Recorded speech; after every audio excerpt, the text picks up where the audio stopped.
Notre frère Epaphras va terminer sa série sur l'épître aux Galates.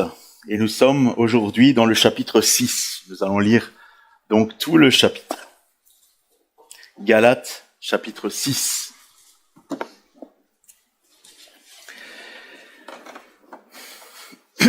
Lisons. Frères, si un homme vient à être surpris en faute, vous qui êtes spirituels, redressez-le avec un esprit de douceur. Prends garde à toi-même de peur que tu ne sois aussi tenté. Portez les fardeaux les uns des autres et vous accomplirez ainsi la loi de Christ. Si quelqu'un pense être quelque chose, quoiqu'il ne soit rien, il s'abuse lui-même. Que chacun examine ses propres œuvres et alors il aura sujet de se glorifier pour lui seul et non par rapport à autrui, car chacun portera sa propre charge. Que celui à qui l'on enseigne la parole fasse part de tous ses biens à celui qui l'enseigne. Ne vous y trompez pas, on ne se moque pas de Dieu. Ce qu'un homme aura semé, il le moissonnera aussi. Celui qui sème pour sa chair moissonnera de la chair la corruption. Mais celui qui sème pour l'esprit moissonnera de l'esprit la vie éternelle. Ne nous lassons pas de faire le bien, car nous moissonnerons au temps convenable si nous ne nous relâchons pas. Ainsi donc, pendant que nous en avons l'occasion, pratiquons le bien envers tous et surtout envers les frères en la foi.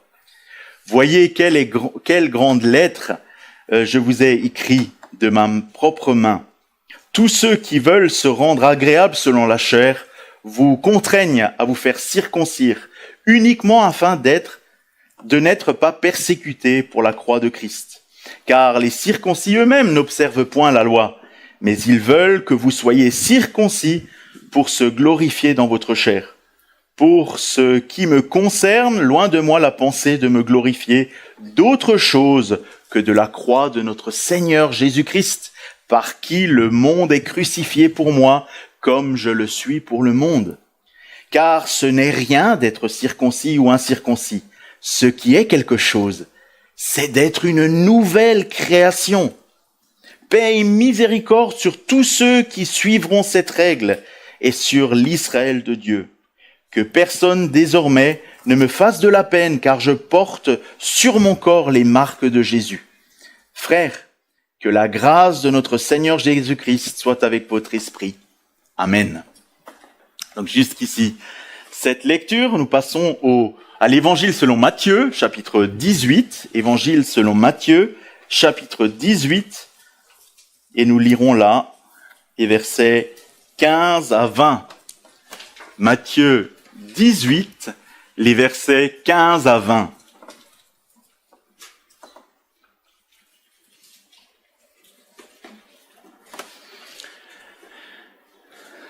Lisons.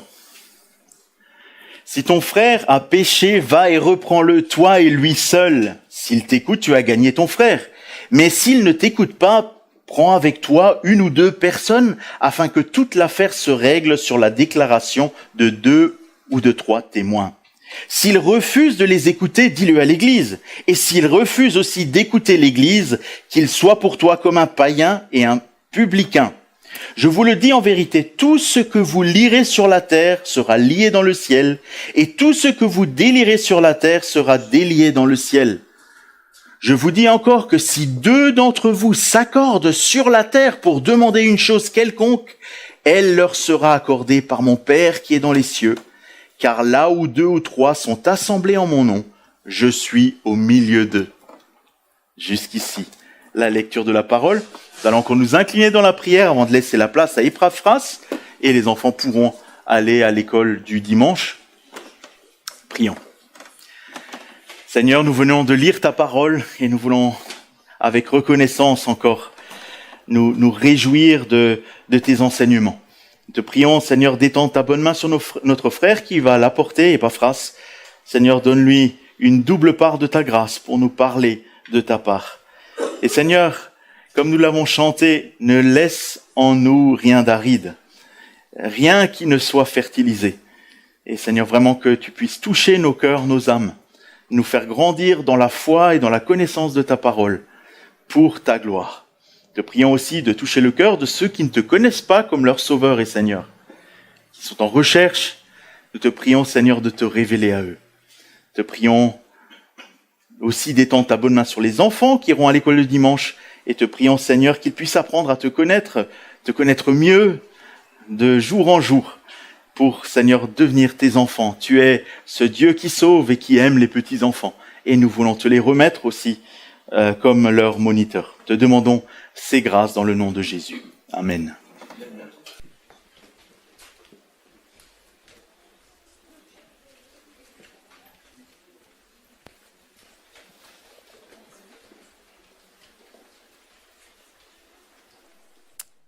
Bonjour à toutes et à tous. Voilà, on arrive à la conclusion de notre étude de l'Épître aux Galates. Donc, je vous invite à garder vos Bibles ouvertes sur Galates chapitre 6. Pour ceux qui n'ont pas eu de questionnaire, il en reste énormément. Donc, n'hésitez pas à poursuivre le message. Mieux vaut la fin d'une chose que son commencement. Je pense que vous connaissez bien cette phrase. C'est le roi Salomon qui l'a prononcée dans l'Ecclésiaste au chapitre 7, verset 8. Mieux vaut la fin d'une chose que son commencement. Et on le remarque dans le quotidien, c'est vrai, mieux vaut la fin d'une chose. Je parle déjà de ce qui se passe en ce moment. Il y a 3 ventilateurs qui tournent en ce moment. Donc mieux vaut la fin de l'été, j'ai envie de dire, que ce commencement. Pour ceux qui aiment l'hiver, bien sûr, pour ceux qui aiment l'été, faut que ça dure, ou plutôt mieux vaut la fin de la canicule. On peut dire aussi, lorsqu'on arrive au collège, on a déjà la perspective d'arriver en 3e et d'obtenir son brevet. 4 ans, c'est long. Donc on espère vraiment la fin pour enfin passer au lycée. Bis repetita. On attend la fin du lycée pour avoir le bac. Et ça continue. Vivement la fin des études supérieures pour avoir sa licence, son master, son doctorat. Et au travail, c'est pareil. On commence un travail, on se réjouit de ce travail, parce qu'on a fait justement des études pour ça, ou alors on a une opportunité pour ce travail. Et on commence, on est heureux, on est content, et puis ça continue, et puis les conditions peuvent peut-être devenir difficiles. Et là, on se dit, mieux vaut la fin, la retraite, que son commencement. N'est-ce pas, Jean-Pierre? Donc, mieux vaut la fin d'une chose que son commencement. Pourquoi ? Parce qu'en fait, si on se rend compte, c'est qu'à la fin, c'est là qu'on mesure tout le chemin qui a été parcouru. C'est vraiment à la fin qu'on se rend compte de tout le travail qui a été abattu.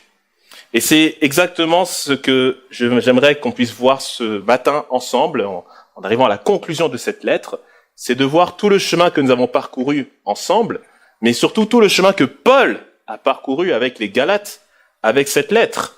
Et là, dans ce chapitre 6, ça va être un peu un condensé de tout ce qu'il a déjà dit, qu'il va tout simplement schématiser en plusieurs concepts, mais ce sont des redites, mais qui vont être un peu plus, on va dire, construites, condensées en quelques phrases. La fois passée, nous avions vu la pratique de la liberté en Christ. Vous vous rappelez le guide pratique de comment se comporter avec ce que le Seigneur nous donne, notamment la liberté du salut en Christ. On s'était posé la question, mais comment Dieu va nous aider justement à vivre concrètement notre liberté en Jésus-Christ ? On avait vu qu'il fallait d'abord constater qu'il y avait un combat spirituel. Si vous vous souvenez, il y a cette dualité entre la chair et l'esprit. Ce combat qui est féroce entre notre nature qui ne veut pas se soumettre à Dieu et le Saint-Esprit qui habite en nous. Il fallait aussi choisir les bonnes passions, c'est-à-dire qu'il fallait se rendre compte que lorsque nous sommes passionnés par les choses de la chair, alors nous allons produire la chair. Et lorsque nous laissons refléter le Saint-Esprit en nous, alors c'est le fruit de l'Esprit qui va se manifester en nous et au sein de l'Église. Car le contexte reste l'Église locale. C'est pour ça que la troisième observation, c'était de rechercher l'amour fraternel, de poursuivre l'amour fraternel, de chercher par tous les moyens de s'encourager les uns les autres. Et c'est vraiment dans cette troisième partie qu'on va vraiment insister au début de ce message, et la deuxième partie sera un peu plus générale. Donc, ce qu'on va voir ce matin, la question que j'aimerais qu'on puisse se poser, c'est justement de quelle manière le Saint-Esprit va agir et va nous aider à mettre en pratique justement ce guide pratique qui vient du Saint-Esprit. De quelle manière le Saint-Esprit agit en nous pour nous aider à pratiquer la justification par la foi. Première chose, on va voir le fruit de l'Esprit en action. Et ce sera les 10 premiers versets, le fruit de l'Esprit en action. Regardez encore avec moi le premier verset. Frères et sœurs, si un homme vient à être surpris en faute, vous qui êtes spirituels, redressez-le avec un esprit de douceur. Le fruit de l'esprit agit en action d'abord dans un contexte de relation mutuelle. Donc, qu'est-ce qu'on entend par quelqu'un qui est surpris en faute? C'est un peu vague, mais si vous vous souvenez du contexte, c'est très clair. On parle d'une personne qui a été séduite par le discours des proclamateurs en Galatie qui disaient qu'il fallait être sauvé en obéissant à Jésus et en suivant la loi. Ça peut être aussi une personne simplement qui est tombée dans des péchés qu'on a vus dans Galates 5, versets 19 à 21, les œuvres de la chair. Et donc, qu'est-ce qu'il faut faire? Le verset 1 nous dit, vous qui êtes spirituels, vous qui reflétez le fruit de l'esprit, littéralement, redressez-le avec un esprit de douceur. Quelqu'un est surpris en faute, ceux qui marchent par le Saint-Esprit, ceux qui, Galates 5, 25, ne vivent par l'Esprit, ils doivent, c'est une obligation, c'est un commandement, reprendre avec douceur. La douceur est un fruit de l'Esprit. L'idée, c'est d'aider à se repentir, à revenir aux fondamentaux, à l'essentiel. On voit un frère ou une sœur qui est en train de errer, et on ne peut pas laisser cette personne errer dans son coin. L'obligation mutuelle nous invite à aller prendre soin de cette personne, à la reprendre, et si elle nous a fait du tort, à chercher la réconciliation. C'est pour ça qu'on a lu Matthieu 18. C'est que dans Matthieu 18, notre Seigneur Jésus instaure la discipline dans l'Église.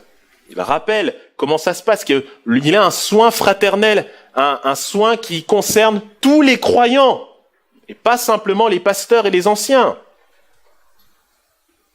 Ce n'est pas le rôle des responsables uniquement de reprendre et de conseiller. C'est le rôle de toute l'Église. C'est pour ça que Paul dit « vous qui êtes spirituels ». Il ne dit pas « vous les pasteurs », vous qui êtes spirituels. Et il poursuit au verset 2 avec cette idée du soutien moral. Verset 2, « portez les fardeaux les uns les autres et vous accomplirez la loi du Christ ». Un esprit de compassion, ou on peut dire, si on reste dans les fruits de l'esprit, de bonté et de bienveillance. Envers qui? Envers ceux qui justement étaient tentés d'écouter ces discours. Parce que justement la chair est faible. Vous vous rappelez, la semaine dernière, on avait vu l'exemple de Jésus dans le désert, alors que Jésus, qui est Dieu, Jésus qui avait le Saint-Esprit, Jésus qui n'avait pas mangé pendant 40 jours et 40 nuits, était affaibli. Et c'est au moment où on est affaibli physiquement que l'ennemi en profite aussi. Là, c'est pas forcément que de la faiblesse physique, ça peut être aussi de la faiblesse spirituelle. Ça peut être aussi des nouveaux convertis, des personnes qui ont entendu parler de Paul, de son message de la justification par la foi, et qui, tout d'un coup, commencent à trembler, à hésiter, à se dire peut-être que ce que disent ces judaïsants est vrai. L'idée, c'est que les plus forts, c'est-à-dire les plus forts entre guillemets, les plus spirituels, puissent soutenir les plus faibles en toutes circonstances, tout le temps, à chaque moment. L'illustration parfaite pour ceux qui sont inscrits en salle de sport, c'est le CrossFit. Pour ceux qui connaissent le CrossFit, vous êtes plusieurs personnes inscrites à un programme spécifique pour le sport. Et alors, sur certaines sessions, vous allez devoir accomplir des exercices en groupe. Sauf qu'il y a un exercice à tenir, il y a un temps à tenir. Certains y arrivent tout de suite, et d'autres n'y arrivent pas tout de suite. D'autres prennent plus de temps. Peut-être ça va être des montées de genoux, peut-être ça va être justement des pompes, et ça va prendre plus de temps pour certaines personnes. Mais ce qui est intéressant dans le CrossFit, c'est qu'il y a un esprit de camaraderie. C'est que justement l'idée, c'est que les plus faibles puissent être attendus par les plus forts, encouragés. Allez, vas-y, fais ta 100e pompe, vas-y. Sauf que là, c'est pas un esprit de camaraderie. Qu'est-ce qui va motiver le fait de se soutenir les uns les autres? Regardez avec moi toujours le verset 2. Vous accomplirez ainsi la loi de Christ. C'est la loi de Christ qui va nous aider à accomplir notre devoir d'amour pour le prochain. C'est quoi la loi de Christ? Paul a été enseigné directement par notre Seigneur. Les apôtres ont été, en tout cas les 12 ont été enseignés directement par Jésus. Souvenez-vous de ce que Jésus disait dans Jean chapitre 13.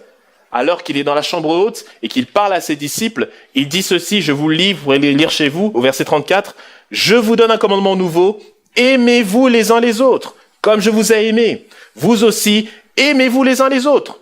À ceux-ci, tous connaîtront que vous êtes mes disciples, si vous avez de l'amour les uns pour les autres. » C'est ça la loi de Christ. C'est l'accomplissement du Lévitique qu'on a lu la semaine dernière. L'idée, c'est quoi? C'est de supporter, de soutenir ceux qui sont faibles, de leur montrer de l'amour fraternel. Cher frère, comment ça va aujourd'hui? Qu'est-ce qui se passe? Je te sens un peu faible. Ma sœur, ça ne va pas en ce moment. Comment je peux t'aider en ce moment? Comment je peux prier pour toi? C'est exactement cet état d'esprit que Paul veut mettre en avant ici. Non, c'est intéressant que Paul parle de loi, parce que justement, le problème dans les églises en Galatie, c'est la loi, c'est la compréhension de la loi. Et Paul leur dit, vous voulez accomplir la loi?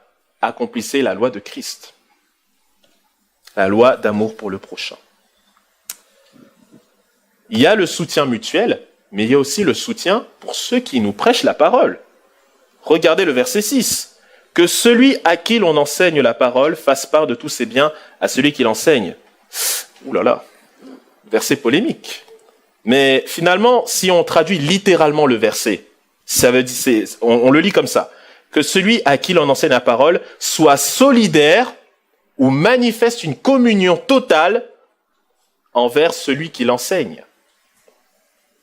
Alors il y a une réalité, c'est qu'à l'époque, quand on était ministre du culte, c'était pas simple. Déjà, l'église venait de naître, donc il y avait pas beaucoup de moyens, et en plus, il y avait la persécution. Donc pour ceux qui prêchaient la parole, ceux qui étaient anciens responsables dans les églises, ce n'était pas simple. Mais ce n'est pas une excuse. Parce que certains en profitaient pour ne pas rémunérer justement les responsables et les ministres du culte. Et ces ministres du culte devaient travailler à côté. Et donc les ressources primaires qu'ils avaient, c'est-à-dire pour manger, pour se loger, pour eux et pour leur famille, étaient très limitées. Mais là, on ne parle pas forcément que de nourriture. Il y a un commentateur qui dit ceci. Paul voit que les ministres de la parole étaient négligés parce que la parole elle-même était méprisée. Car si la parole est vraiment estimée, ces ministres recevront toujours un traitement aimable et honorable. Ainsi, si on a bien compris ce que ça veut dire d'être sauvé par la foi en Christ, on va comprendre les implications. On va comprendre qu'il faut soutenir ceux qui proclament un tel évangile. Il faut vraiment être solidaire, manifester une communion d'esprit et de biens et d'action vis-à-vis de ces personnes-là. Respecter la parole de Dieu, c'est respecter ceux qui l'enseignent en les soutenant en toutes choses. Soutenons donc nos conducteurs et ceux qui nous prêchent la parole. Et donc, dans ces quelques versets, l'idée, c'est de voir que nous devons prendre soin des uns des autres jusqu'à ceux qui nous conduisent en reflétant pleinement quoi? Le fruit de l'esprit. On est toujours dans la continuité du chapitre 5. On est dans le fruit de l'esprit, clairement. Le fruit de l'esprit, c'est pas simplement pour moi dans ma chambre, c'est pour l'église, dans le contexte de l'église locale, visible.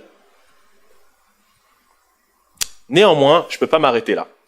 Parce que pour refléter le fruit de l'esprit, il faut d'abord un examen personnel. C'est pour ça qu'on a les versets 3 et 5 que j'ai fait exprès de ne pas lire et qu'on va regarder ensemble maintenant, la relation personnelle. Tout d'abord, le verset 1. La fin du verset 1 nous dit « Prends garde à toi-même de peur que tu ne sois aussi tenté. » Prends garde à toi-même.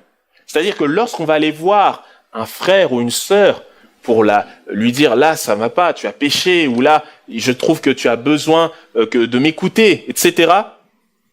L'idée c'est de le faire avec sagesse, humilité et crainte, parce que personne n'est à l'abri. C'est pour ça que Paul passe du pluriel au singulier, parce qu'il est en train de parler à tous les chrétiens des églises qui sont en Galatie, en leur disant individuellement, attention, oui, il faut exercer, entre guillemets, la discipline mutuelle, mais ça commence par soi-même. Dans la suite de Matthieu 18, juste après ce que notre frère Olivier a lu, nous avons Pierre qui s'avance vers Jésus, qui lui dit, « Seigneur, combien de fois dois-je pardonner mon frère ?» Jésus lui dit, « Tu ne pardonneras pas 7 fois, mais jusqu'à 7 fois, 77 fois. » Et puis il donne cette parabole dans l'idée de dire que lorsque tu dois exercer la discipline mutuelle et que ça te concerne, sois déjà en règle dans ta relation avec Dieu, ta juste compréhension de qui tu es, et ainsi tu pourras après exercer la discipline mutuelle. Et Paul poursuit, versets 3 à 5. Il est en train de parler de si quelqu'un pense être quelque chose, quoi qu'il ne soit rien, il ne s'abuse lui-même. C'est en lien avec ce qu'on avait vu juste à la fin du chapitre 5. À la fin du chapitre 5, Paul disait que nous ne devons pas chercher de vaines gloires, des vanités, de la gloriole, pour rester dans d'autres traductions. On ne doit pas se considérer comme quelqu'un d'important. C'est pas parce que je vais reprendre mon frère ou ma sœur que je suis au-dessus de mon frère ou de ma sœur. Ça n'a rien à voir. Pire que ça, ça ne veut pas dire que moi, parce que j'ai une grande compréhension de la doctrine, je suis au-dessus de mon frère ou de ma sœur. Et dans les églises de la Galatie, c'était un autre problème. C'est que on avait des personnes qui mettaient en avant leur statut. Regardez, moi, je suis descendant de la tribu de Dan, ou de la tribu de Ruben, de Benjamin. Donc je crois en Jésus, mais en plus, j'ai ce statut en plus. Ou d'autres qui disaient, regardez, nous on n'obéit pas à la loi, on est libre. Grâce à la prédication de Paul, on n'a même pas besoin de se priver d'aliments, de se priver de ceci ou de cela. Qu'est-ce que dit Paul ? Il dit, si on pense être quelque chose, on n'est rien. Nous ne sommes rien devant Dieu. Parce que devant Dieu, rappelez-vous, chapitre 5, verset 6, ce qui compte, c'est pas d'être circoncis ou incirconcis. C'est d'avoir une foi qui agit avec l'amour. Une foi qui agit par l'amour. Donc c'est clair. Donc ces personnes-là qui veulent se mettre en avant et qui veulent reprendre les autres juste pour bien se faire voir, s'abusent elles-mêmes, elles s'illusionnent elles-mêmes. Et ça montre finalement que le fruit de l'esprit qui est censé être reflété ne se reflète pas. C'est plus le fruit de la chair, l'œuvre de la chair qui est en train de se manifester. Mais si jamais ça nous arrive, que faire ? Verset 4. Que chacun examine ses propres œuvres. Que chacun examine ses propres œuvres. Et alors il aura au sujet de se glorifier pour lui seul et pas pour les autres. La seule œuvre qui compte, en définitive, c'est celle que l'on accomplit pour nous-mêmes. Mais une œuvre qui est accomplie par le Saint-Esprit en nous-mêmes. Il faut examiner si notre attitude reflète justement cette loi du Christ. Est-ce que ma manière d'agir témoigne de l'amour, du souci que j'ai pour mon prochain ?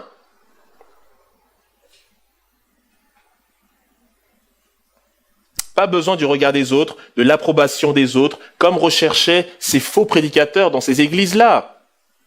Non, la vraie personne, le vrai chrétien, c'est celui qui cherche l'approbation divine, qui ne vient pas de ses actes, mais du Saint-Esprit qui agit en lui.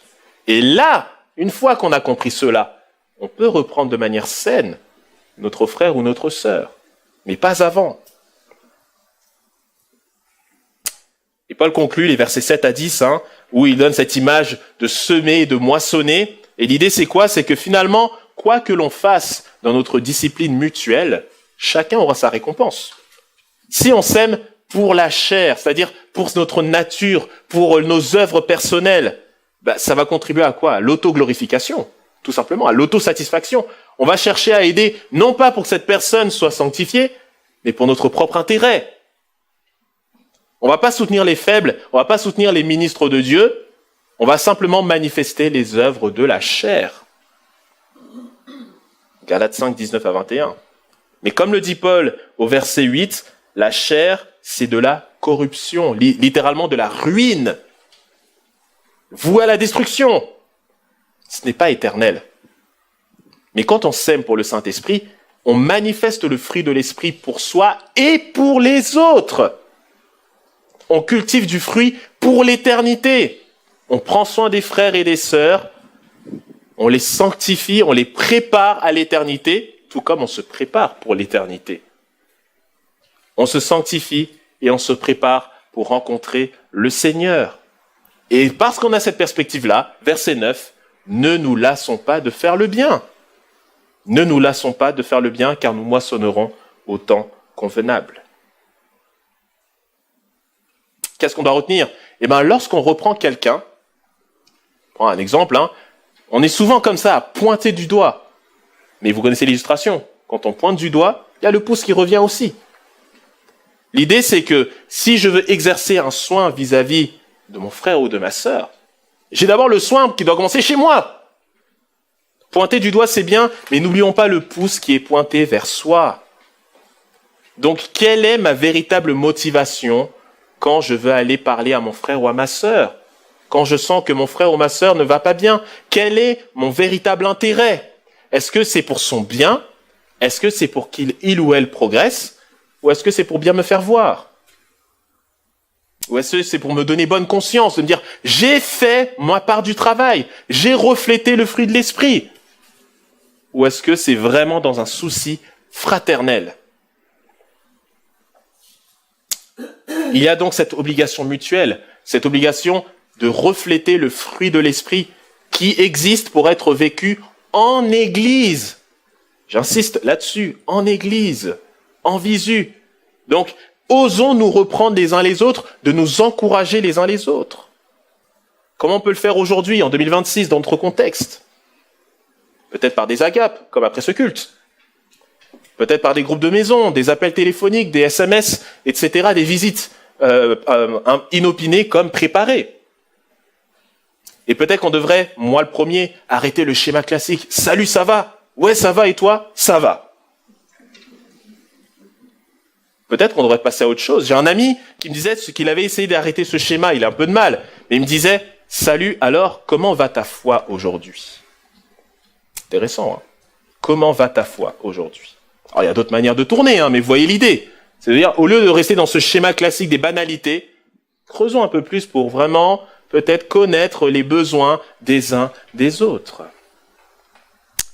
Et je vous ai mis cet extrait de notre confession de foi, la confession de foi baptiste, le chapitre 27, article 1 sur la communion fraternelle, qui nous dit ceci: tous les saints qui sont unis à Jésus-Christ, leur chef, par son esprit et par la foi, ont communion avec lui en ses grâces, ses souffrances, sa mort, sa résurrection et sa gloire, même s'ils ne sont pas en cela rendus une seule personne avec lui. Étant unis les uns aux autres dans l'amour, ils se partagent leurs dons et leurs grâces et sont dans l'obligation, j'insiste sur l'obligation d'accomplir de façon ordonnée ces devoirs publics et privés qui contribuent à leur bien mutuel, tant dans l'homme intérieur que dans l'homme extérieur. Bien évidemment, ces chers frères qui ont composé cette confession de foi l'ont fait Bible en main. Et donc vous pourrez lire chez vous la confession. Cet article-là est truffé, si je peux me permettre l'expression, de versets bibliques, notamment Galates chapitre 6. Voilà le fruit de l'esprit en action dans notre communauté, dans l'Église. Et maintenant, nous allons voir la vie par l'esprit en action, qui va synthétiser tout cela, clore notre méditation. La vie par l'esprit en action. Parce que refléter l'esprit, c'est une chose, mais vivre par l'esprit au quotidien, c'en est une autre. On le voit dans nos rapports mutuels, mais on le voit aussi dans notre rapport avec ceux qui refusent d'entendre l'évangile.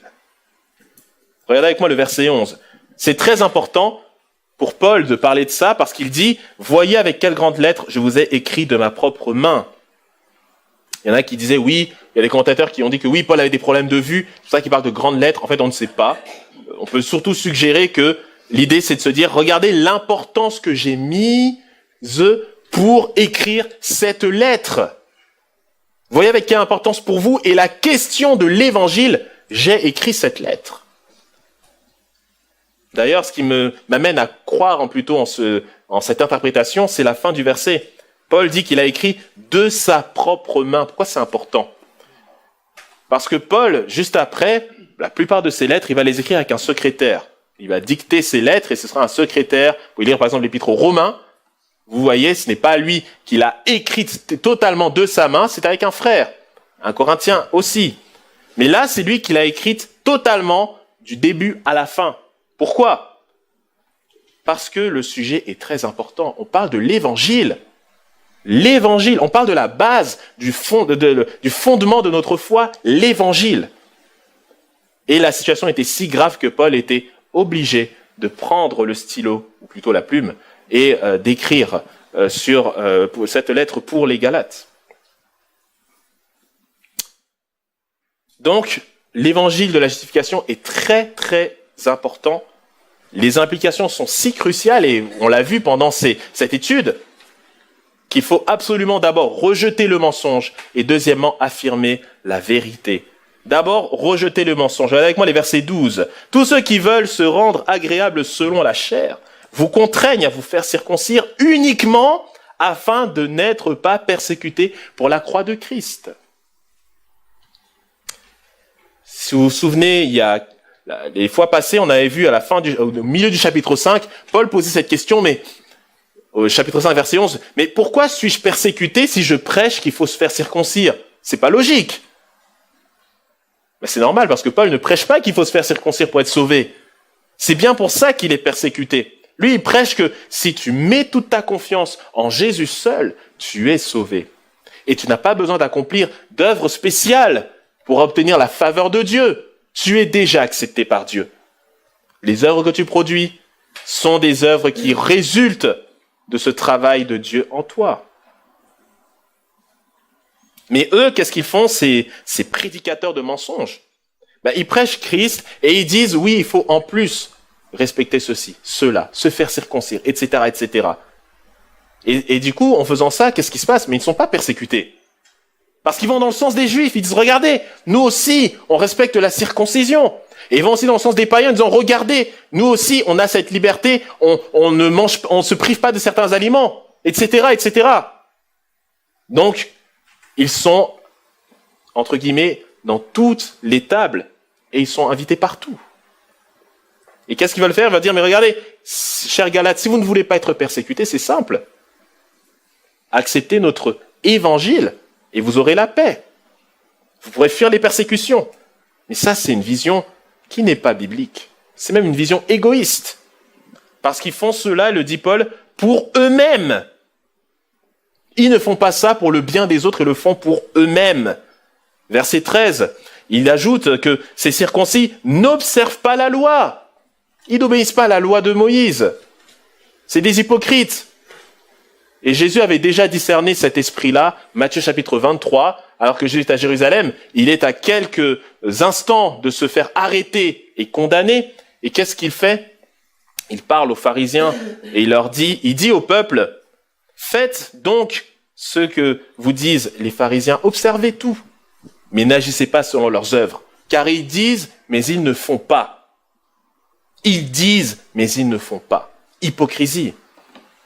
Ils n'observent pas la loi, ils font semblant de dire, regardez, on est circoncis, etc. Mais c'est du mensonge.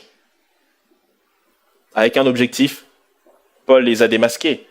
Ils veulent se glorifier dans votre chair. Fin du verset 13. La gloire personnelle, on y revient, toujours la même chose. La fierté personnelle, regardez comme je suis bien vu dans la société, regardez comme je suis vertueux, regardez comme je suis quelqu'un d'important. Alors suivez-moi. Toujours pour essayer de mettre, on va dire, des étoiles dans les yeux et de dire, oh là là, mais ils sont forts, qu'ils sont grands, ces serviteurs de Dieu.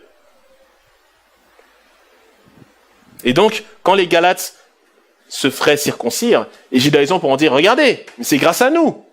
Nous avons prêché la vérité. Mais ça, c'est une gloire qui est vaine et qui est charnelle. C'est un pur mensonge de prêcher un tel évangile et de vivre un tel évangile. Et c'est un évangile qui n'en est pas un, si vous vous rappelez du chapitre 1, verset 6. Évangile qui n'en est pas un. Ce n'est pas une vie selon l'esprit, c'est à rejeter totalement.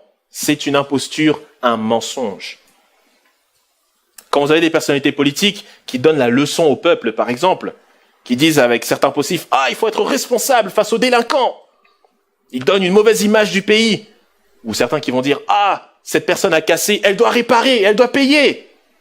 Puis quelques semaines après, on lit le journal, on voit que des infos circulent, qui filtrent, et ces mêmes politiques qui donnent la leçon détournent des fonds publics, pratiquent évasion fiscale, font des délits de fuite, etc., etc. Faites ce que je dis, mais pas ce que je fais. C'est une imposture, c'est un mensonge. Est-ce que c'est vertueux? Est-ce que ça donne envie vraiment d'être vertueux quand on voit ce genre d'attitude? Est-ce que c'est digne d'approbation devant le Seigneur? C'est un mensonge à rejeter. Au contraire, il faut affirmer la vérité. Verset 14. Ce qui me concerne, dit Paul, loin de moi la pensée de mettre ma fierté ou toute ma gloire ailleurs que dans la croix de notre Seigneur Jésus-Christ. Paul ne veut pas chercher la gloire des hommes. Il ne veut pas chercher non plus l'approbation de qui que ce soit. Lui, ce qu'il veut, c'est se réjouir dans la croix de notre Seigneur Jésus. Parce que le salut a été accompli par Dieu seul. Du début jusqu'à la fin, c'est Dieu qui est à la manœuvre. Le Père, le Fils et le Saint-Esprit. Et donc, ma fierté n'est pas en moi-même, mais elle est en Dieu seul. Le salut a été acquis. Le salut a été accompli à la croix de Jésus. Il n'y a aucun motif de gloire personnelle. Il n'y a rien à ajouter. La chair est exclue. Et c'est pour ça que Paul ajoute juste après, la croix de Christ par qui le monde est crucifié pour moi. Dans la Bible du Semeur, on a « le monde dominé par mal est crucifié pour moi ». C'est-à-dire que quand Christ a dit « tout est accompli », la puissance du mal a été vaincue, la puissance de la chair a été anéantie.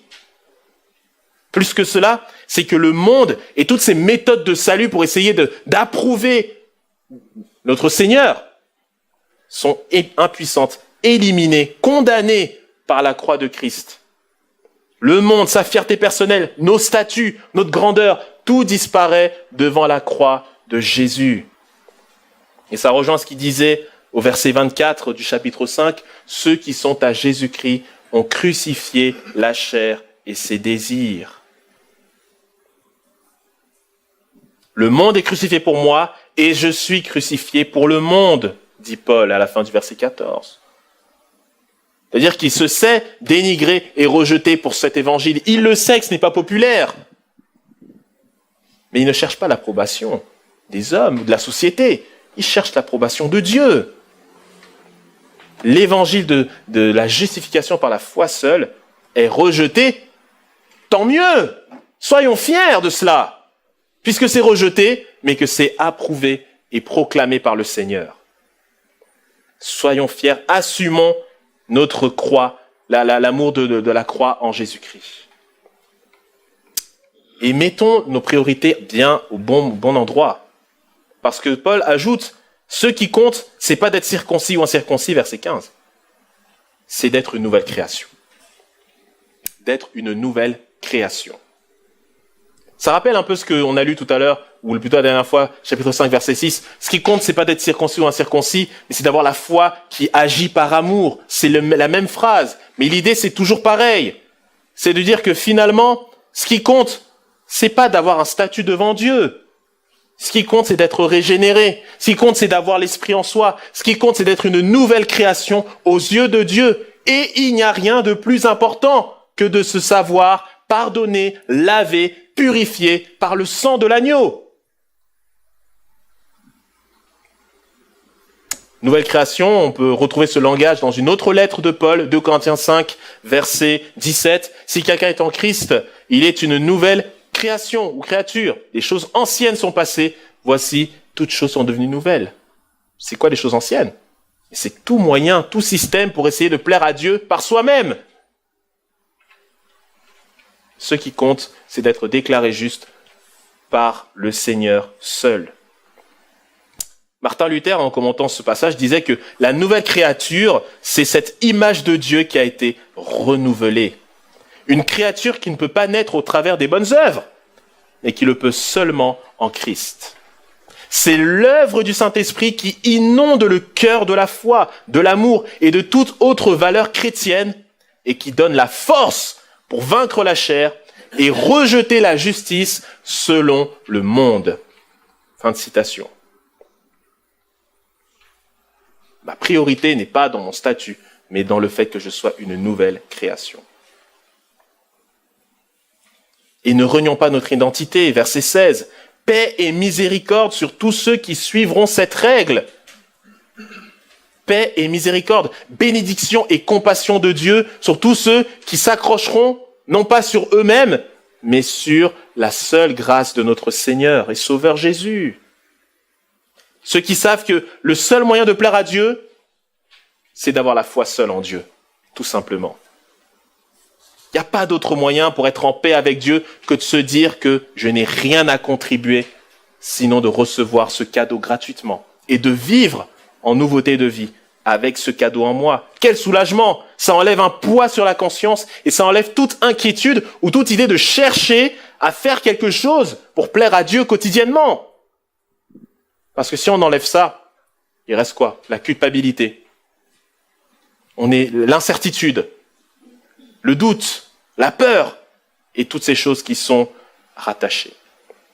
Donc paix et miséricorde pour ceux qui suivront cette règle et sur l'Israël de Dieu. Il y a des commentateurs qui ont suggéré que Paul parlait des chrétiens d'origine juive pour Israël de Dieu, mais pas du tout. Regardons le contexte, souvenons-nous encore. Qui sont les vrais juifs? À l'époque, ils se disaient, mais c'est nous qui descendons d'Abraham. Nous sommes la filiation charnelle d'Abraham. Et vous revenez au chapitre 3, vous vous rappelez ce que Paul disait? Les vrais descendants d'Abraham, c'est ceux qui ont la foi comme Abraham. Ceux qui descendent d'Abraham, ce sont les descendants spirituels. Et ceux qui sont rattachés à Christ, ceux qui sont unis à Christ sont les vrais héritiers d'Abraham, sont les enfants de la promesse. Donc ceux qui ont la foi comme Abraham, qui ont cru comme Abraham, leur foi est imputée comme justice. Ils ont la vie éternelle, le paradis les attend. Le vrai Israël de Dieu, déjà, c'est Jésus-Christ. C'est lui qui est le vrai Israël. C'est lui qui a résisté dans le désert. C'est lui qui a obéi à Dieu jusqu'au bout. C'est lui le vrai Israël. Mais tous ceux qui mettent leur confiance en Jésus sont Israël de Dieu. Qu'on soit juif ou non juif d'ailleurs. C'est Jésus-Christ qui est notre marqueur principal.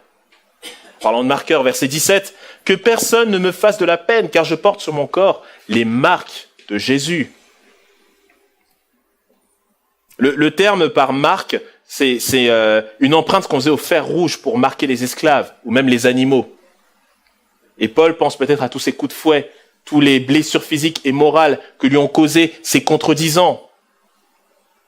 Les faux frères qui disaient au chapitre 2, tous les ennemis du vrai christianisme. Et bien malgré ça, Paul dit que ces marques-là, c'est la preuve que je suis dans le vrai. C'est la preuve que l'évangile que je prêche est le véritable évangile. Parce qu'il va à l'encontre de tout ce qu'on aime. Il va à l'encontre de notre besoin personnel. Il va à l'encontre de toute ambition personnelle. L'évangile nous rabaisse et nous ramène à notre juste place de créature en demande et en besoin du Créateur. D'ailleurs, c'est ironique que Paul parle de marque, parce que ce qui faisait la fierté des judaïsants, c'était la marque dans leur chair, la circoncision. Paul dit qu'il y a la meilleure marque, c'est la marque des coups qu'on reçoit pour l'évangile de Jésus-Christ. La marque de la circoncision, ça montre qu'on est encore charnel, tandis que les marques qu'on reçoit pour l'évangile, le pur évangile, c'est la preuve que nous sommes attachés à Jésus et que l'Esprit agit en nous. Clin d'œil au verset 12, où il parlait que ceux qui veulent se faire voir, bien voir devant la société, se fassent retrancher, couper. Donc assumons la persécution physique, morale, psychologique pour le véritable évangile, parce que c'est là que se trouve notre identité. Je n'ai pas dit que c'était facile, j'ai dit que nous devons assumer cela. Et Paul termine en rappelant que malgré tout ce qu'il a dit dans cette lettre, malgré les termes assez forts, rappelez-vous le début de chapitre 3, Galates insensés, eh bien il leur dit quand même grâce et paix de la part de notre Seigneur Jésus sur vous. Que la grâce de notre Seigneur Jésus-Christ soit avec votre esprit. Il ferme son épître comme il l'a ouverte. Tout est dans la main de Dieu, dans la grâce de Dieu, dans la paix de Dieu. Oui, c'est vrai, il a fallu vous reprendre. Mais si vous êtes vraiment spirituel, sachez que la grâce et la paix ne vous quitteront pas. Vous avez la grâce de Dieu avec vous. Il est donc important de garder la doctrine pure. Paul a pris soin d'écrire lui-même cette lettre parce que le sujet est crucial, c'est l'évangile. Mais la question qu'on peut se poser aujourd'hui, c'est est-ce que l'évangile est un sujet crucial pour nous en 2026 ? Est-ce que c'est le sujet qui préoccupe nos esprits actuellement ? Moi, je sais que c'est une question que je me pose. C'est pas plutôt le changement climatique ? C'est pas plutôt l'amour du prochain, la fin du monde, l'économie, la santé, la famille, etc., qui sont des sujets très importants, très très importants, et il ne faut pas les occulter. Mais est-ce que notre salut est en jeu avec ces sujets-là ? N'est-ce pas l'évangile qu'il faut d'abord voir pour ensuite traiter ces sujets-là à la lumière de cet évangile ? Mettons les bonnes priorités au bon endroit. C'est comme ça que la vie par l'esprit se vit. Quand on vit par l'esprit, on vit avec l'évangile comme guide, l'évangile comme conducteur pour aborder tous les sujets de la vie. Le regard est toujours tourné vers l'évangile. Et regardons le mensonge et la vérité. La vie par l'esprit, c'est une vie qu'on assume. C'est une vie qu'on proclame publiquement sans chercher à mentir. Alors, est-ce que moi je suis honnête avec mes frères et sœurs et avec le monde qui m'entoure, mes collègues, mes amis, ma famille qui ne sont pas chrétiens? Est-ce que je ne cherche pas un peu à judaïser? Vous vous rappelez Pierre à Antioche, chapitre 2, qui faisait semblant quand il y avait les Juifs et qui faisait semblant quand il y avait les païens. Est-ce qu'on n'est pas un peu comme ça de temps en temps? Soyons fiers de la croix. Mettons la priorité au bon endroit. Affirmons notre identité. Mieux vaut la fin d'une chose que son commencement. J'avais commencé ce message et je le termine ainsi, en rappelant que la première prédication, c'était le dimanche 6 octobre 2024. Ça date, hein? Et le titre, c'était « Fausse route ». On se posait la question, on se disait, mais comment on doit réagir lorsqu'on se rend compte qu'on a fait fausse route? Qu'est-ce qu'on doit faire? Eh ben, je pense qu'aujourd'hui, après 2 ans, on a la réponse. Oui, il faut croire en Christ, etc. Très bien. La solution, c'est d'abord un retour à l'évangile. Mais quel évangile? Quel évangile? Cet évangile qui dit que nous avons un Dieu créateur, qui a tout créé pour son savoir et pour sa seule gloire, qui a créé l'être humain en son image, un être humain qui devait respecter la loi de Dieu et qui s'est détourné volontairement, qui a refusé de suivre la voie du Seigneur. Et cet être humain a fait entrer le péché dans le monde. Et cet être humain a entraîné l'humanité et toute sa descendance dans la perdition. Et ce péché qui gangrène la société ruine la création, la belle création de notre Seigneur.